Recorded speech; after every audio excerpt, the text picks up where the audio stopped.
नमस्कार, मैं हूं नारायण शर्मा और आप देख रहे हैं AINS न्यूज़ 24 चैनल। अब खबरें विस्तार से। शक्ति जिले में स्थित वेदांता प्लांट की दुर्घटना में मजदूरों की मौत का मामला अब हाई प्रोफाइल हो गया है। पुलिस ने प्रबंधन से जुड़े 19 लोगों पर केस दर्ज किया है। वहीं प्रमुख विपक्षी दल कांग्रेस के वरिष्ठ नेताओं का एक प्रतिनिधिमंडल भी प्लांट पहुंचा था, जहां उन्होंने घटनास्थल का जायजा लिया। कांग्रेस नेताओं ने बताया कि शासन प्रशासन की घोर लापरवाही के चलते लगातार उद्योगों में ऐसी घटनाएं हो रही हैं, जिसके चलते जनहानि सामने आ रही है। बिल्कुल जवाबदारी है सरकार और शासन और प्रशासन की। समय समय में उनका क्या दायित्व बनता है, समय में चाहे इन्फेक्शन हुआ नहीं हुआ, सेफ्टी रूल्स का फॉलो किया जा रहा है नहीं किया जा रहा है, यह सबसे बड़ा सवाल है। शासन और प्रशासन सिर्फ खानापूर्ति कर रही है। मैं समझता हूं शासन और प्रशासन अगर गंभीर रहती, मैं समझता हूं इस तरह की घटनाएं नहीं घटती, घटनाओं को रोका जा सकता था। इस 2.5 साल के अंदर बहुत सी घटनाएं घटी है और आम मजदूर मारे गए हैं, लेकिन शासन और प्रशासन को कोई फर्क नहीं पड़ता।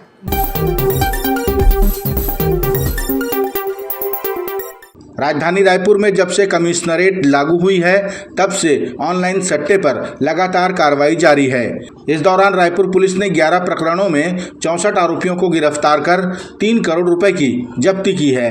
इसी कड़ी में एक सट्टे के प्रकरण में आगे बढ़ते हुए पुलिस ने बड़ी सफलता हासिल की है।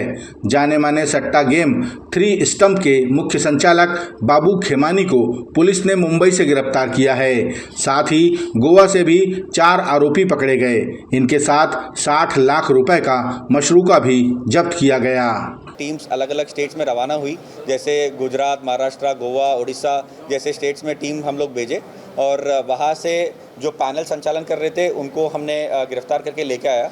उसी में और आगे फर्दर बढ़ते हुए विवेचना में ये भी बात सामने आई कि जो 3 स्टंप्स के नाम पे जो बुक चला रहा था, उसका मेन मास्टरमाइंड या मालिक जो है वो बाबू खेमानी नाम का है, जो सोशल मीडिया इन्फ्लुएंसर भी है और काफ़ी यहाँ पे फॉलोअर्स भी है उसका। तो वो फॉलोअर्स का आड़ में वो सट्टा चला रहा है बोल के हमको पहले से भी जानकारी थी, लेकिन वो फरार था।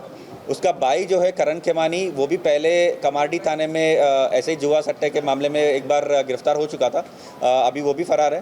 तो हम लोग टेक्निकल एनालिसिस के आधार पे फर्दर आगे बढ़े, तो इसमें मुंबई से हमको लीड मिला कि बाबू खेमानी जो है मुंबई के कई एक जगह पे छुपा हुआ था, तो वहाँ पे टीम रेड मारी और उसको मुंबई से लेके आए। उसके साथ साथ 3 और लोग भी थे और उसी के साथ हम लोग गोवा में भी और एक रेड मारे थे, जिसमें लाइन के माध्यम से जो सट्टा चलाते थे उनको भी हम लोग गिरफ्तार करके लेके आए। उसमें 4 लोग और बाबू खेमानी के साथ 3 लोग, टोटल 7 लोगों को हमने इस कार्रवाई में गिरफ्तार किया। टोटल अभी जब्त मशरूका जो है उसका एक लग्जरी कार है बाबू खेमानी का, BMW का, तो उसी के साथ मिला के टोटल 60 लाख का अभी हम लोग को इसमें जब्ती हुआ है। छत्तीसगढ़ में 1 मई से 15 जून तक घोषित ग्रीष्मकालीन अवकाश में संशोधन करते हुए इसे 20 अप्रैल से 15 जून तक कर दिया गया है। वर्तमान में प्रदेश में पड़ रही भीषण गर्मी को देखते हुए राज्य सरकार ने ये निर्णय लिया है। आदेश के अनुसार राज्य के समस्त शासकीय, अनुदान प्राप्त, गैर अनुदान प्राप्त और अशासकीय स्कूलों को इस आदेश का पालन करना अनिवार्य है। सरकार ने यह निर्णय बच्चों के स्वास्थ्य सुरक्षा को ध्यान में रखते हुए लिया है। जी, हमारे पास भी कई अभिभावकों के फोन आए हैं और हम भी अनुभव कर रहे हैं कि गर्मी ज़्यादा है, इसलिए 20 तारीख से छुट्टी करने जा रहे हैं।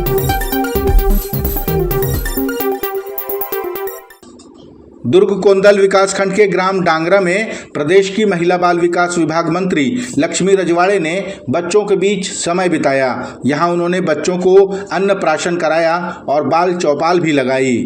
मंत्री मैडम ने बच्चों से संवाद किया और उनकी पढ़ाई, खेलकूद, पोषण और सरकारी योजनाओं के बारे में भी जानकारी ली।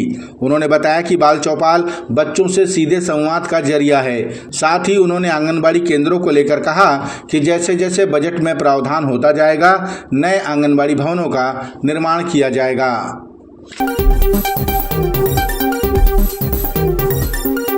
छत्तीसगढ़ में पारित धर्म स्वातंत्र्य अधिनियम के विरोध में कोर्ट जाने वालों को शिक्षा मंत्री गजेंद्र यादव ने दो टूक कहा कि जो इस कानून से डर रहे हैं वो ही कोर्ट कचहरी जाने की बात कर रहे हैं। अगर वो गलत कार्य नहीं कर रहे तो उन्हें इस कानून से डरने की कोई ज़रूरत नहीं है। जो लोग भोले भाले लोगों को डराकर, धमकाकर या लालच देकर धर्मांतरण कराएंगे उनको ये कानून कड़ा सबक सिखाएगा। ये धर्म स्वतंत्र विधेयक जो है और उसके खिलाफ लोग जो आंदोलन कर रहे हैं, लोग माननीय न्यायालय शरण में जा रहे हैं, ये तो स्पष्ट हो रहा है कि वो कुछ ना कुछ गलत कर रहे हैं। अगर वो सही रहते हैं तो उनको ना आंदोलन करने की ज़रूरत पड़ती, ना शासन के खिलाफ धरना देना पड़ता, ना कभी कोर्ट के शरण में जाना पड़ता। ये उन लोग हैं जो ज़बरदस्ती यहाँ के भोले भाले लोगों को छल बल और धन का लोभ देके ज़बरदस्ती उनको धर्मांतरित कर रहे हैं। तो उनको जिसको जहाँ जाना है वो जाए। छत्तीसगढ़ सरकार इस मामले में अडिग है। जो धर्म स्वातंत्र्य बिल जो हमने लाया है, यहाँ के लोगों के लिए हमने लाया है, छत्तीसगढ़ का हित हम करेंगे।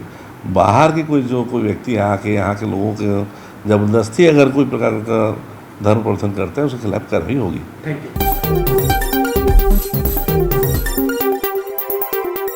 छत्तीसगढ़ कांग्रेस के अध्यक्ष दीपक बैज ने कहा कि महिला आरक्षण की हमारी पार्टी भी पक्षधर है।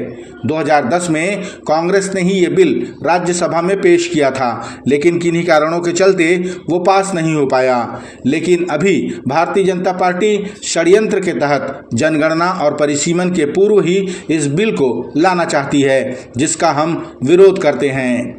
कि जनगणना अभी शुरू भी नहीं हुई है, प्रक्रिया चल रहा है और परिसीमन भी होना है।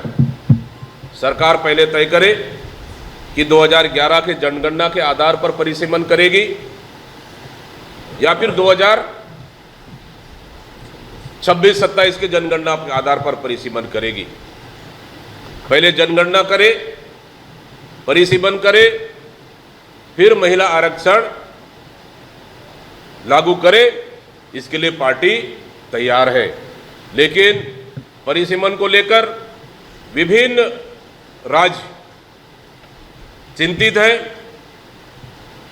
दक्षिण से लेके कई अन्य राज्य जहां भारतीय जनता पार्टी का पकड़ कमजोर है, वहां पे सरकार कहीं न कहीं षड्यंत्र कर रही है, इसको लेकर चिंतित है।